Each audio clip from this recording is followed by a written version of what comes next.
Bom dia, amada igreja. Estamos aqui para mais uma EBO, Escola Bíblica Online, da Igreja em Nova Vida e Pôr da Pedra. Bom estar com vocês aqui, né? Bom saber que você acessou esse canal e estarmos aqui aprendendo um pouco mais da palavra de Deus e como o Espírito Santo Deus tem falado aos nossos corações, ao meu coração especial, que toda vez que tocamos a palavra de Deus, nós temos um encontro com o próprio Deus, na pessoa do Espírito Santo, do Pai, de Jesus Cristo, o Verbo que se fez carne, é a palavra Logos. E quando nos encontramos com a palavra, o Espírito Santo, nós temos aí a palavra Rema, aquela que vem para nos consolar, exortar e nos edificar. Amém? Nós vamos dar continuidade hoje ao capítulo 3 da primeira carta aos Tessalonicenses. Então vamos ter um tempo de oração.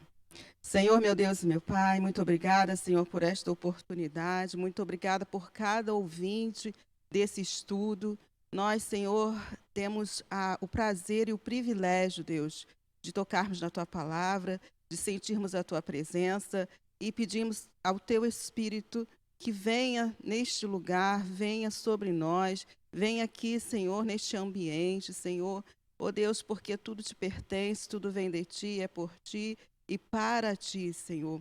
Que cada, Senhor, palavra, cada versículo lido e estudado, venha, Senhor, ao encontro, Deus, da necessidade de cada ouvinte, assim como supriu, Senhor, a minha necessidade. Nós te entregamos, Senhor, este tempo, este minuto de estudo, Senhor, em Tuas mãos, te pedindo que Tu venha, Senhor, cumprir aquilo que lhe apraz, Senhor, segundo a Tua boa, agradável e perfeita vontade de Deus. Amém.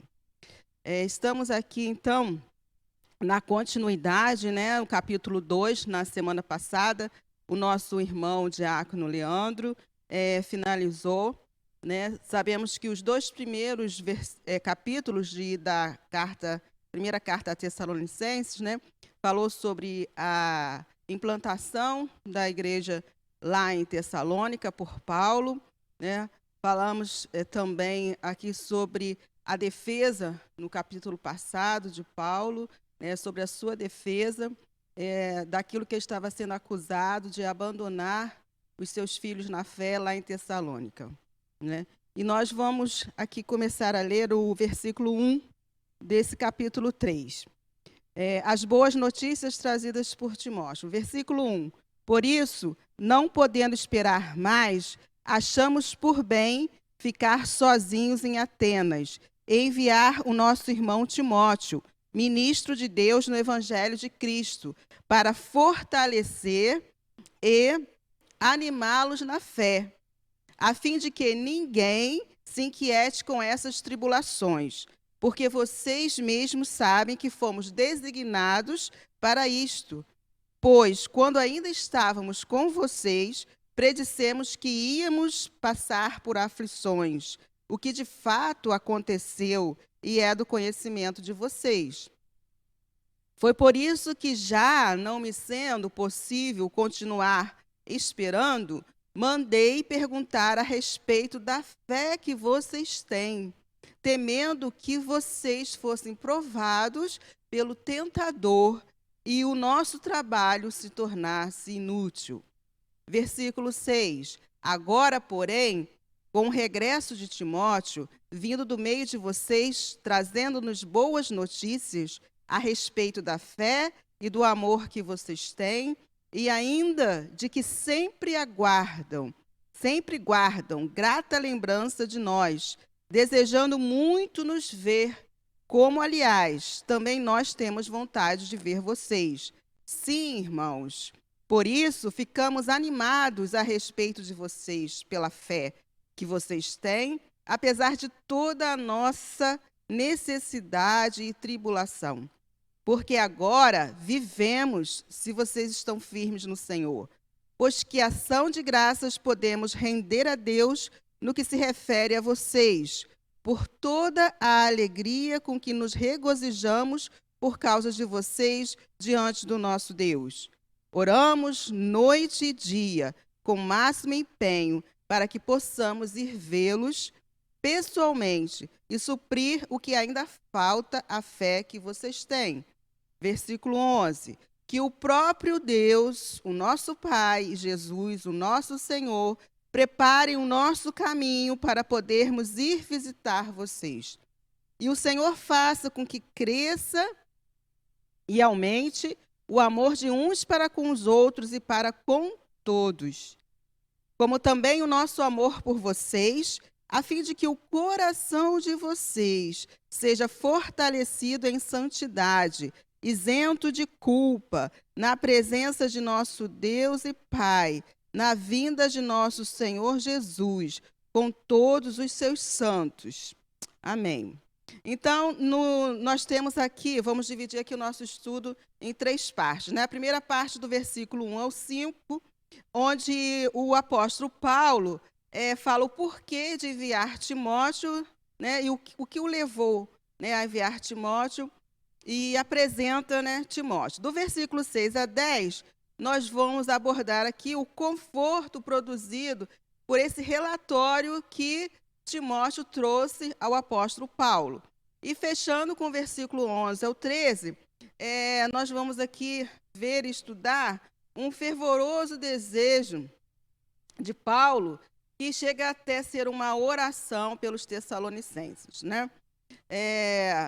No versículo 1, né, retomando aqui, nós lemos: por isso, não podendo esperar mais, achamos por bem ficar sozinhos em Atenas e enviar o nosso irmão Timóteo, ministro de Deus no Evangelho, para fortalecer e animá-los na fé, a fim de que ninguém se inquiete com essas tribulações. Então, Paulo afirma aqui que ele não pode mais esperar, né, por notícias dos seus filhos em Tessalônica, né, dos seus filhos na fé, porque ele foi impedido, como já, né, aprendemos nos capítulos anteriores, né, de estar ali com os seus filhos, né, na fé. Ele passou ali, né, três semanas na sinagoga evangelizando, mas teve que sair fugido, né, de Tessalônica. E como nós vimos no capítulo passado, ele estava se justificando de não tê-los abandonado, né? Porque assim os inimigos, os judeus não crentes, né, estavam o difamando quanto a esse cuidado com os seus filhos na fé. E Paulo aqui, né, inicia essa carta dizendo que ele não pode mais esperar, né? E ele prefere ficar sozinho em Atenas, né, do que não ter notícias dos seus filhos em Tessalônica. Momento no qual ele envia, né, o seu filho também na fé, Timóteo, né? E ficar sozinho aqui, essa palavra no grego, quer dizer literalmente abandonado, né? Então, veja que a postura de Paulo aqui, como o pastor, né, tendo referencial realmente de Cristo como bom pastor, como nós lemos lá em João 10. Né? E em João 10, a gente tem 10, lá no João 10, 12, 13. Vamos aqui ler. No João 10, 12, 13. Que diz que o bom pastor, ele dá a vida pelas suas ovelhas.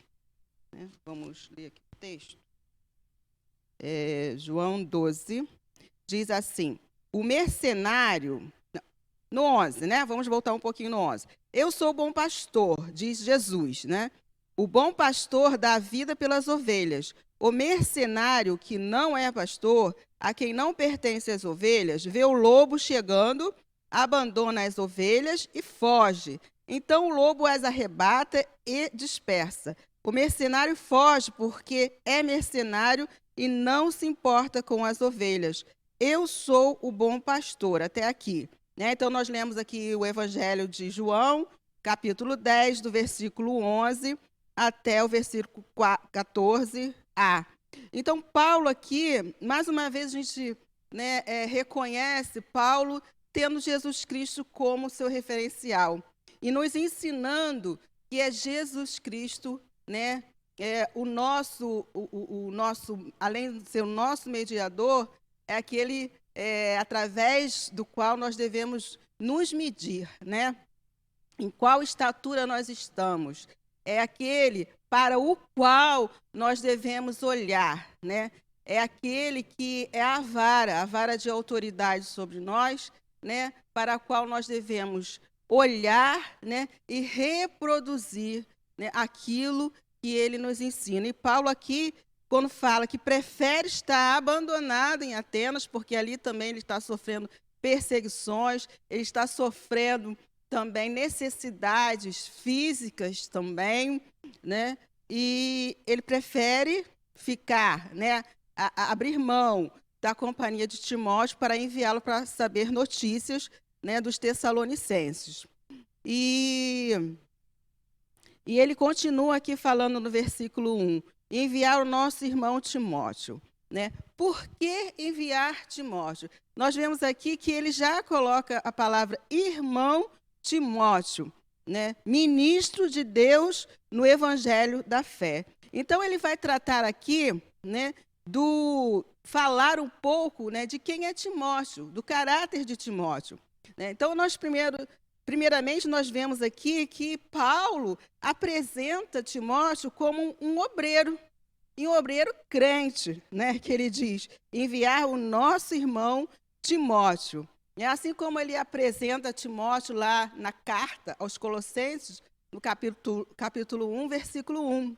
Né? Então, nosso irmão em Cristo, dizendo, né, determinando, declarando que Timóteo pertence à mesma família que eles, a família de Cristo, a família a qual também nós pertencemos.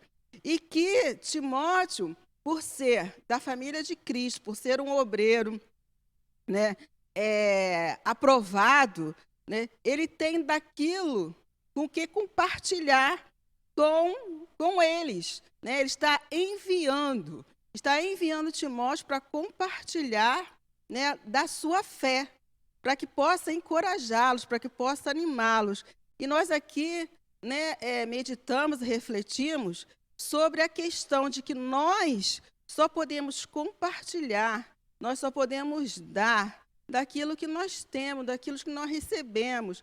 Nós só podemos ministrar, né, a transformação naquilo que nós fomos transformados. Né? Nós só podemos ministrar sobre conversão naquilo que nós fomos convertidos. Né? E Timóteo, ele era esse obreiro aprovado, ele era esse pastor também convertido, vocacionado. Ele foi alcançado por uma experiência profunda com Deus. Né? E assim, Paulo também nos ensina que nós também temos que buscar, né, essas experiências com Deus, essas experiências de transformação do nosso caráter ao caráter de Cristo diariamente, porque sempre temos uma área, né, na qual Deus deseja trabalhar, Deus deseja transformar, Deus deseja aperfeiçoar.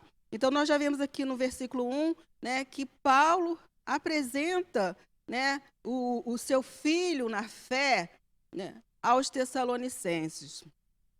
E uma outra característica também que a gente vê aqui do apóstolo Paulo, né, como pastor, né, e como pai espiritual. Porque, como pastor, ele já falou lá no segundo capítulo dessa carta, né, que nós estudamos na aula passada, no versículo 11 e 17, ele falou que como mãe ele nutre, como pai ele cuida. Né? Então, a figura do pastor também é de cuidar, de alimentar, como nós lemos lá no Salmo 23, né? Aquele que nos faz deitar nos seus verdes pastos, né? Para nos dar do seu alimento, do alimento da palavra, aquele que nos dá das suas águas, né? Para que nós bebamos e sejamos refrigerados na nossa alma, aquele que nos faz caminhar, né, nas veredas da justiça, por amor do seu nome, mas é aquele também que tem a vara e o cajado, aquele que também disciplina, mas cuida também. Cuida e disciplina, né? Mas também como pai, como ele bem coloca lá no versículo 17, desse capítulo 2 da primeira carta aos Tessalonicenses, né? Ele como pai cuida. Então, todos nós, né, seja na função de um pastor, de um líder, né, de um servo aprovado, de um obreiro, aquele que pratica as obras de Deus, né, ele é considerado um obreiro, aquele que tem o referencial de Cristo, né, no seu ministério de reconciliação. Né. Nós temos não o título de pastor, às vezes não temos o título de líder, mas temos, né, a posição de filhos de Deus. E Paulo, como pai, ele também cuida, né? Mas o pai também, como foi falado, ele também educa, ele disciplina, mas o pai, ele prepara. O pastor cuida e o pai prepara. E essa função, né, vamos dizer assim, de pai e pastor, que a gente está aqui didaticamente falando, mas elas se fundem. Né? Então, como pastor, ele cuida, mas como pai, ele vai preparar o seu filho, preparar para enviar. Né? O pai, ele não cria, ele não discipula, ele não ensina para que ele fique sempre junto dele, mas muito pelo contrário, né? Para que ele possa ser enviado e para que ele possa dar continuidade, né, naquilo para o qual ele foi ensinado, naquilo para o qual ele foi treinado, naquilo para o qual ele foi preparado. E nós vemos Timóteo assim como esse filho também espiritual de Paulo. E é isso que Deus, né, quando nos coloca na posição de filhos, espera de nós, que a gente aprenda dele, que a gente aceite as exortações dele, as admoestações, né, também, né, o consolo, o abraço, o amor dele, e que a gente possa aprender para que a gente seja preparado para avançarmos, para sermos enviados para a seara. E nós vemos que Timóteo, ele tem uma mentalidade de servo, porque não só naquele momento ele estava sendo enviado a Tessalônica, mas ele já havia sido enviado por outras vezes por Paulo. Ele já havia sido enviado para Corinto, que a gente lê lá em 1 Coríntios 16:10, para Filipos, nós lemos lá em Filipenses 2, 19, 23, né? Vamos aqui ler. Filipenses 2, 19, 23, que diz assim, Paulo e seus companheiros Timóteo e Epafrodito, né? Espero no Senhor Jesus enviar-lhes Timóteo o mais breve possível, a fim de que eu me sinta animado também ao receber notícia de vocês, porque não tenho ninguém com esse mesmo sentimento e que se preocupe tão sinceramente por vocês. Todos os outros buscam os seus próprios interesses e não os de Jesus Cristo. Quanto a Timóteo, vocês conhecem o seu caráter provado, pois serviu ao Evangelho junto comigo, como um filho trabalha ao lado do pai. Portanto, este é quem espero enviar. Tão logo eu saiba como vai ficar a minha situação, mas confio no Senhor, que também eu mesmo em breve irei até aí. Isso aqui é Paulo falando aos filipenses a respeito, né, do caráter de Timóteo. Então, ele tem a mentalidade de servo. Servo, no grego, diáconos, né, quer dizer justamente isso, ministrar. Então, quando falamos em ministério, em ministrar, né, essa palavra quer dizer literalmente servir. E Timóteo tinha essa mentalidade de servir. Né? Paulo diz que não há ninguém como Timóteo. Né? O ministério para Timóteo não era apenas uma plataforma, né, como hoje é tão usual falarmos. Uma plataforma de prestígio pessoal, como nós acabamos de ler. Mas era um instrumento para servir ao povo de Deus, porque ele tinha entendido, né, sobre o seu resgate, ele tinha entendido sobre a sua justificação, e ele tinha entendido, né, o seu chamado, né, a sua vocação para também ir, né, e ministrar aqueles que precisavam ouvir e serem fortalecidos, serem encorajados, né, na sua fé em Jesus Cristo. Então, Timóteo era esse obreiro encorajador. Aonde Timóteo chegava, o ambiente melhorava, né? As pessoas eram fortalecidas, as pessoas ficavam, vamos dizer assim, mais leves, porque as tribulações são grandes. Então, ser, né, um exortador, no sentido grego da palavra, é ser um encorajador.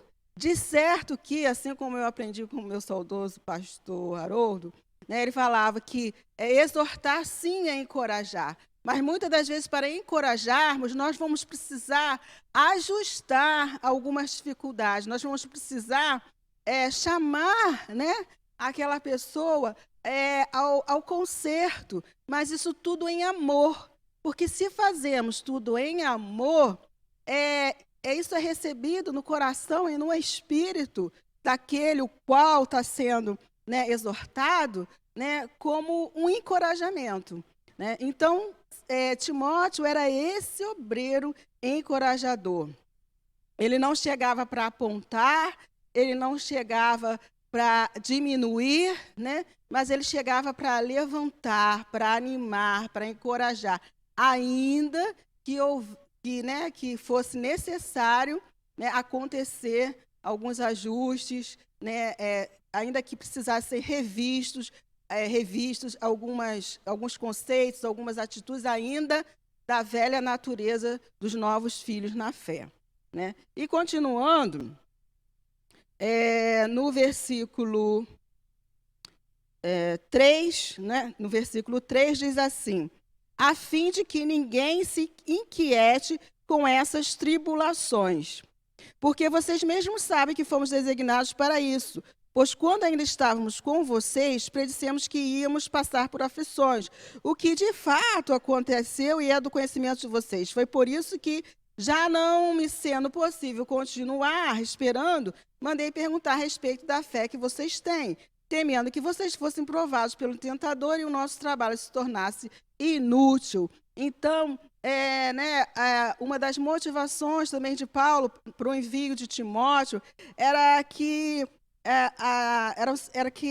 os tessalonicenses, né, estavam passando por grandes tribulações, né? E ele já fala aqui que já havia conversado sobre, né, as tribulações que nós, crentes em Cristo, né, passaremos, né, e que eles passaram.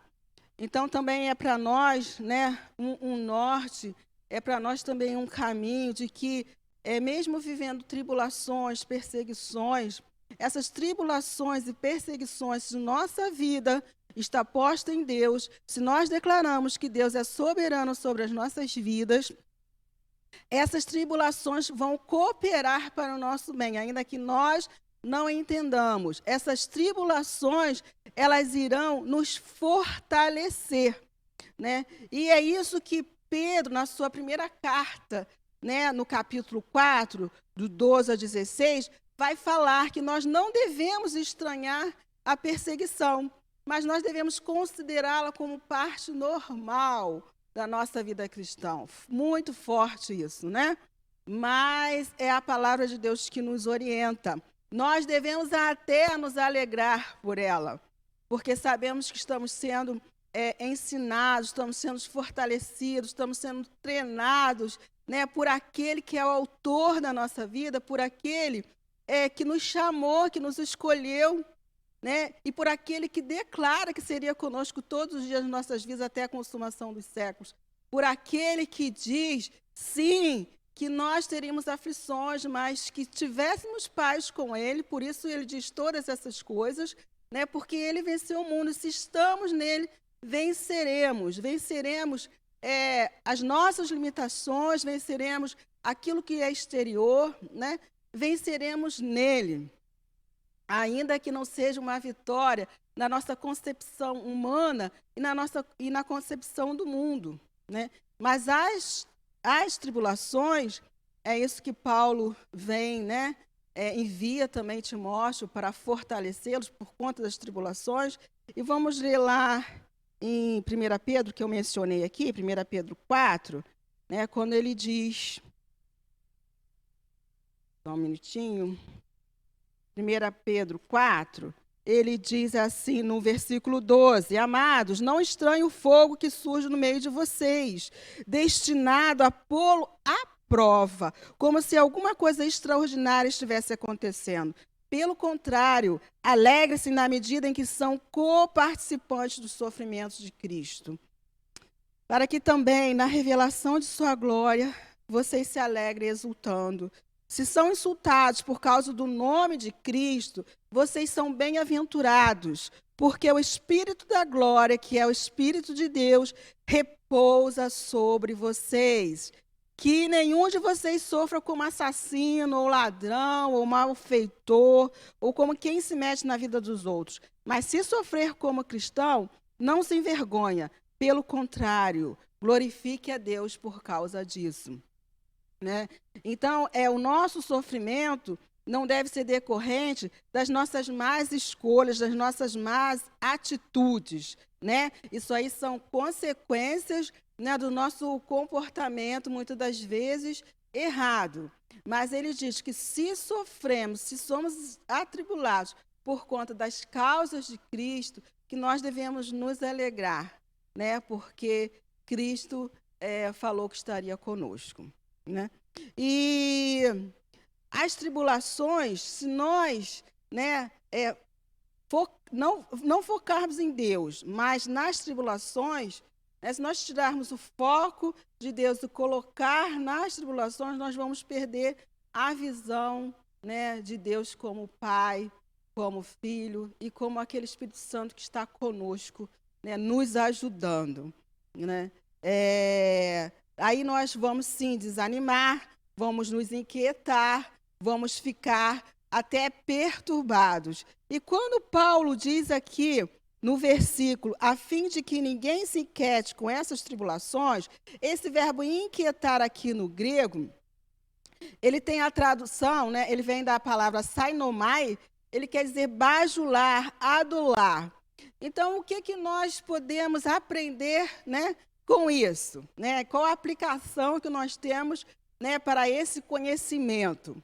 É que, assim como as tribulações em Deus, elas nos fortalecem, nós sabemos que o inimigo, o tentador, né, que Paulo fala aqui no final do versículo 5, né, temendo que vocês fossem provados pelo tentador e o nosso trabalho se tornasse inútil, nós sabemos que o tentador, né, Satanás e as suas hostes, né, os demônios, que representam um terço dos anjos caídos, né, eles também sempre terão um foco em nós, se nós estamos ativos na obra do Senhor, se nós estamos perseverando para termos a nossa vida transformada em Cristo, a nossa mente transformada em Cristo, as nossas atitudes, né, como um verdadeiro cristão que represente o Evangelho, mesmo com nossa boca fechada.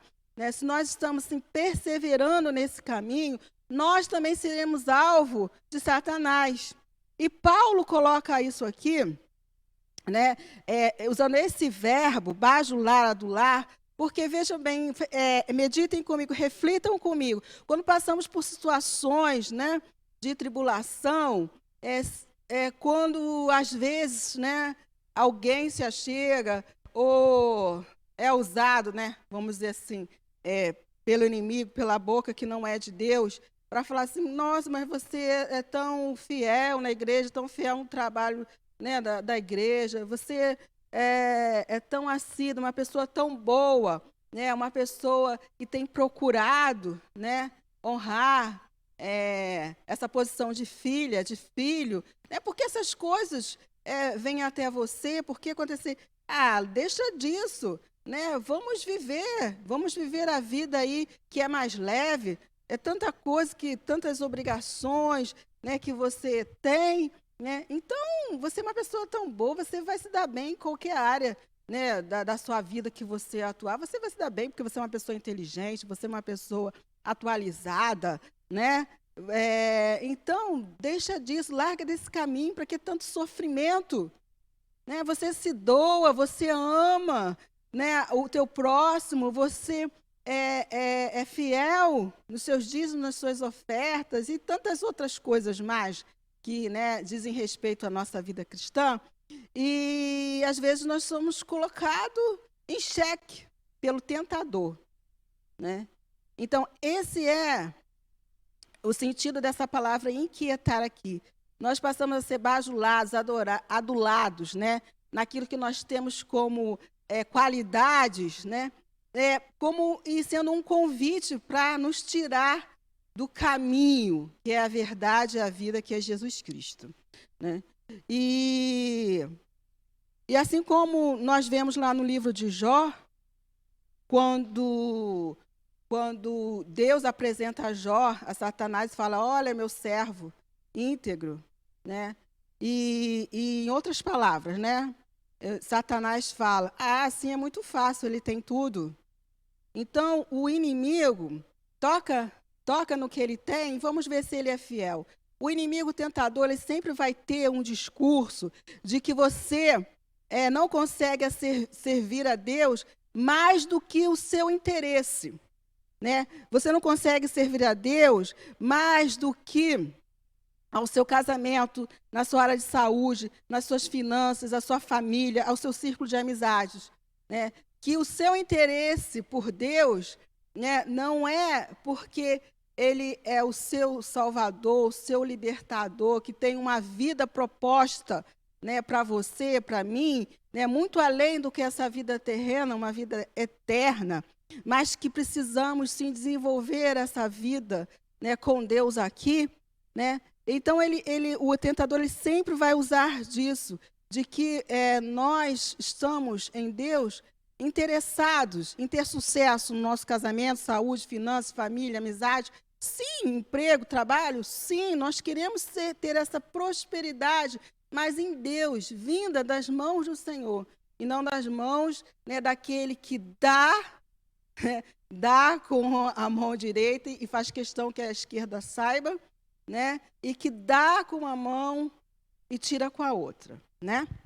Então, as tribulações, elas colocam risco à causa do evangelho por conta do tentador. Mas Paulo, como um homem sábio, um homem racional, um pregador racional, inteligente, mas também ele sabia que a vida cristã também é uma vida no espírito, né? Que há uma guerra nas regiões celestiais, né? Acerca da vida de cada um que entrega, né, a sua alma, o seu espírito a Jesus Cristo e confessa a Ele como seu único suficiente Salvador.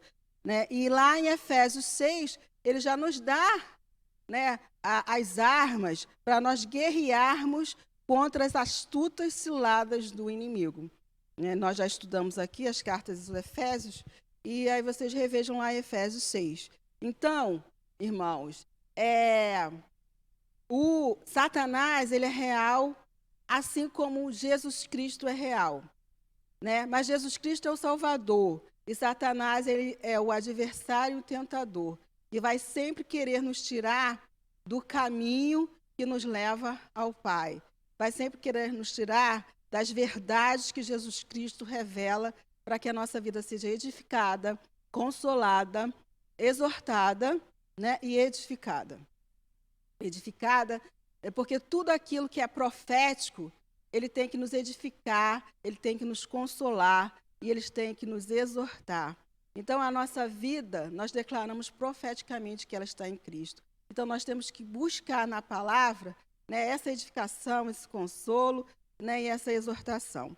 E no versículo 6 ao 8, nós vamos ter as notícias consoladoras, né, de Timóteo. Timóteo regressa trazendo boas notícias, né, nos ensinando que nós temos que ser portadores de boas notícias. Nós temos que ser portadores, né, do consolo, do encorajamento aos irmãos, né, na fé. Né? Nós temos que ser aquele que encoraja, que anima, né, que traz boas novas e que leva boas novas. E assim fez Timóteo quando retornou, né, de Tessalônica. Ele trouxe as notícias, né, consoladoras para Paulo a respeito dos crentes, que os crentes lá em Tessalônicas, eles estavam arraigados na fé e firmes no amor, que eles não desanimaram, não retrocederam, e Paulo se alegra profundamente. E nós vemos com isso, né, que Paulo ele valoriza relacionamentos. E Jesus veio, né, para se relacionar conosco. Que é no relacionamento que nós nos revelamos quem nós somos e o outro se revela quem ele é. E esse também é um referencial de Jesus Cristo, relacionarmos-nos com os outros, porque só assim poderemos nos desenvolver, porque sozinhos, separados, né,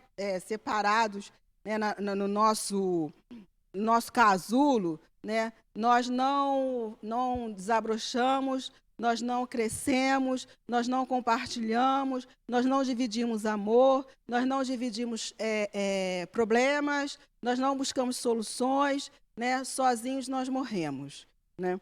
Então, Paulo é aquele que valoriza os relacionamentos, ele se alegra em saber como estão aqueles, né, que ele ganhou a vida para Jesus, né? Aqueles para os quais ele ministrou a vida e a vida em abundância de Cristo.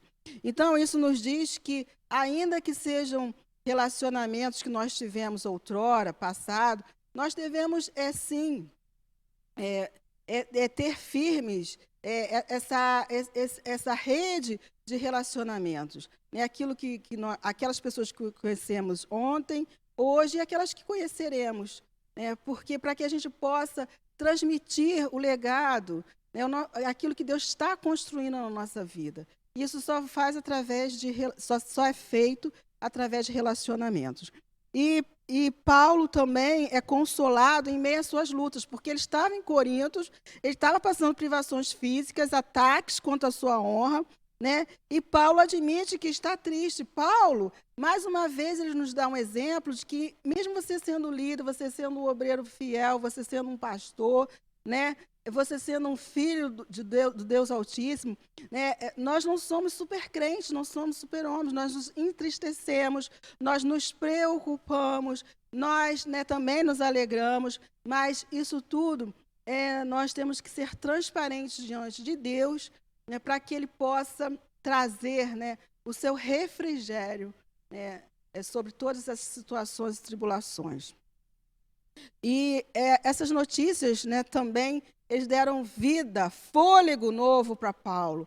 Então, às vezes, as boas notícias, elas nos fazem, né, respirar, né, nos oxigenam, faz com que nós andemos mais uma milha.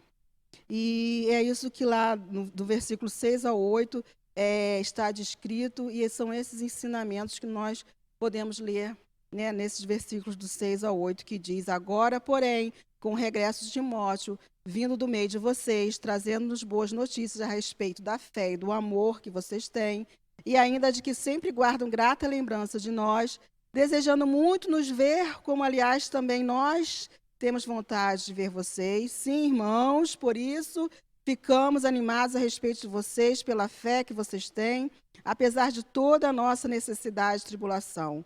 Porque agora vivemos, se vocês estão firmes no Senhor. Agora vivemos, se vocês estão firmes no Senhor.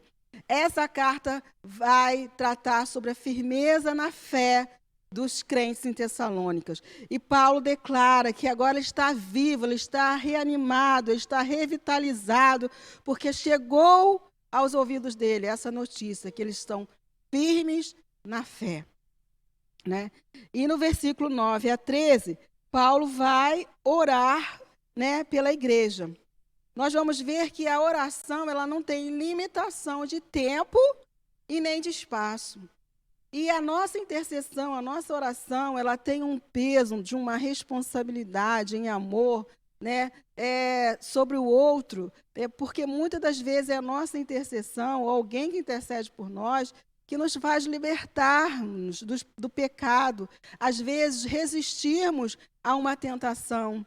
Muitas das vezes a gente fala assim, puxa, resistir àquilo ali, mas com certeza alguém estava intercedendo por você, por mim, né? A oração do justo pode muitos seus efeitos.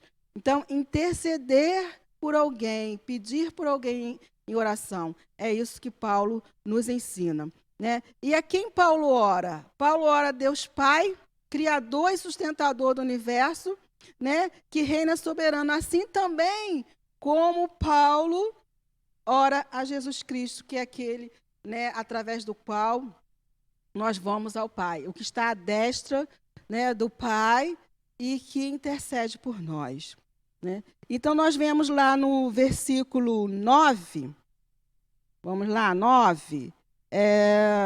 Pois que ação de graças podemos render a Deus no que se refere a vocês, por toda a alegria com que nos regozijamos por causa de vocês diante do nosso Deus.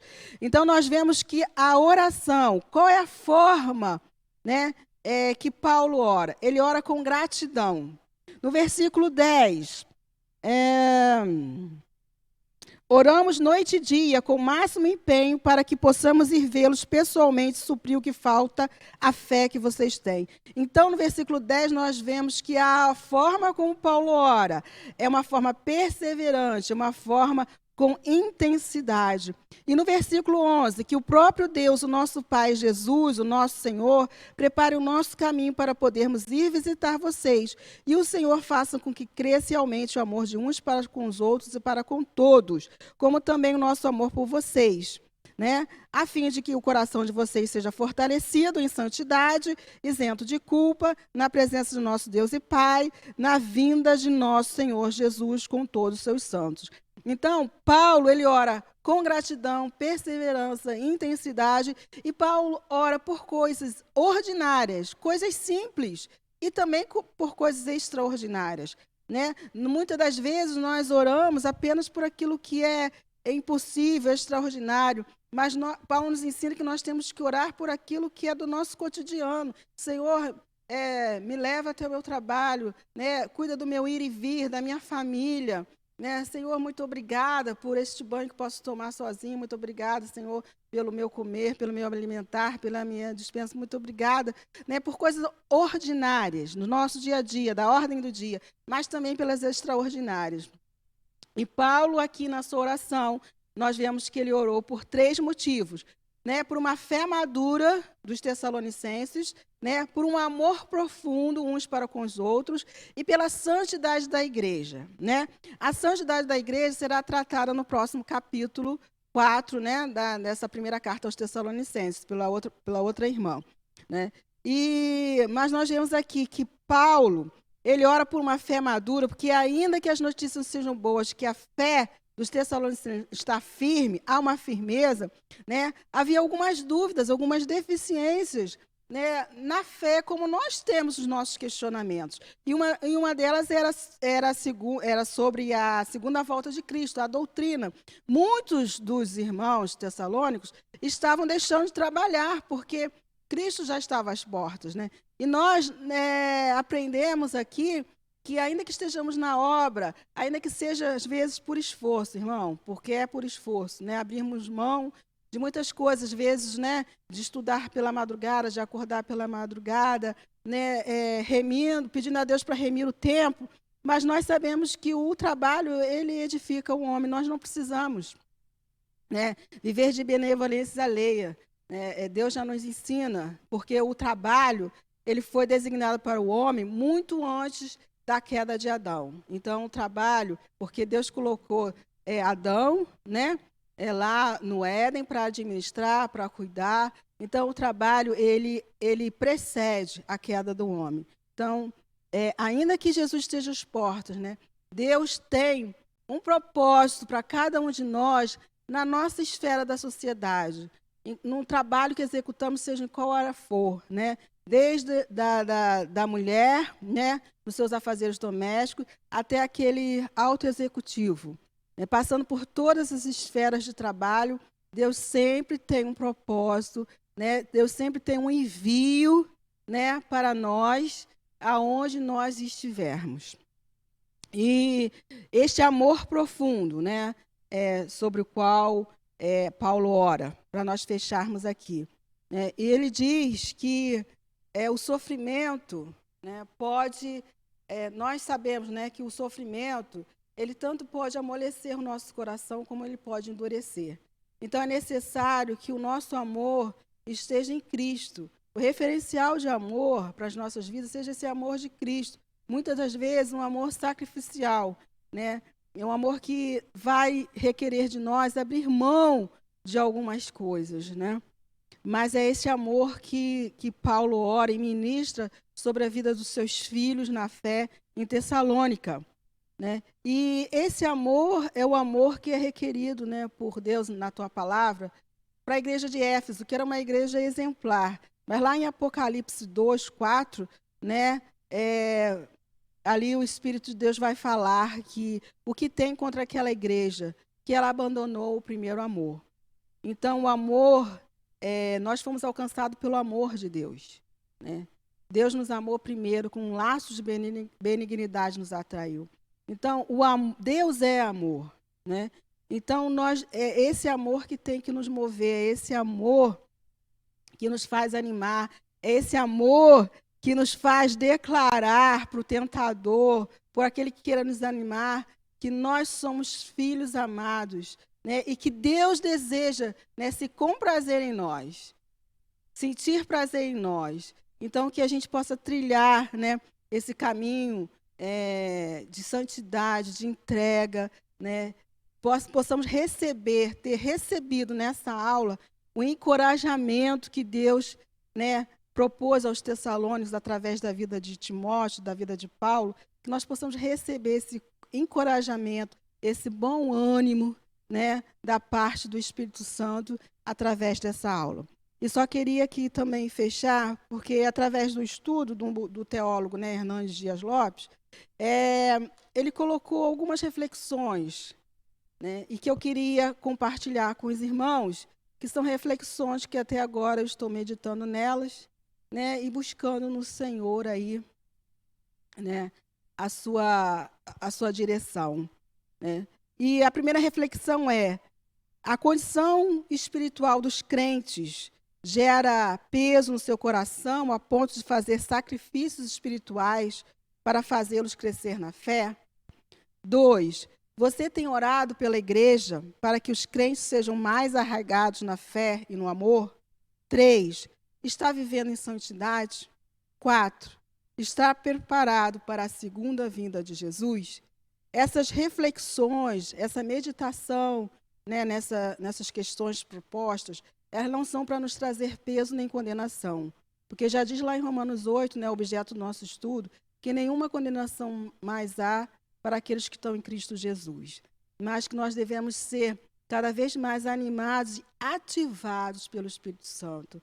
Porque temos a Cristo Jesus, mas muitas das vezes estamos, né, acomodados. Então o Espírito Santo às vezes traz, né, determinadas reflexões, meditação, estudo através da sua palavra, para que nós possamos ser ativados pelo Espírito Santo a nos levantarmos, a prosseguirmos, né, a estarmos firmes na fé, assim como Paulo desejava para os seus filhos lá em Tessalônica. Amém? Muito obrigada, Senhor, meu Deus e meu Pai, por este tempo aqui. Muito obrigada por cada ouvinte, Senhor, deste estudo.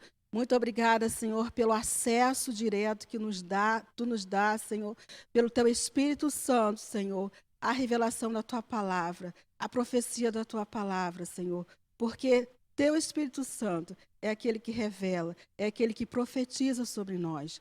Então, muito obrigada, Senhor, por esta condição, Senhor, de sermos Tuas ovelhas, de sermos Teus filhos amados, Pai. Ajuda-nos, Senhor, a prosseguir, Senhor. Queremos cada vez mais estarmos animados em Ti. Queremos cada vez mais sermos ativados, Senhor, pela Tua palavra, para aquilo, Senhor, que Tu nos chama, para aquilo que Tu nos vocaciona, Senhor. Dizendo, Senhor, de toda interferência ser humana, mas que venha, Senhor, dos céus, Senhor, e que seja ligado aqui na terra e nos céus, aquilo que Tu tem para a Tua igreja, em nome de Jesus. Amém.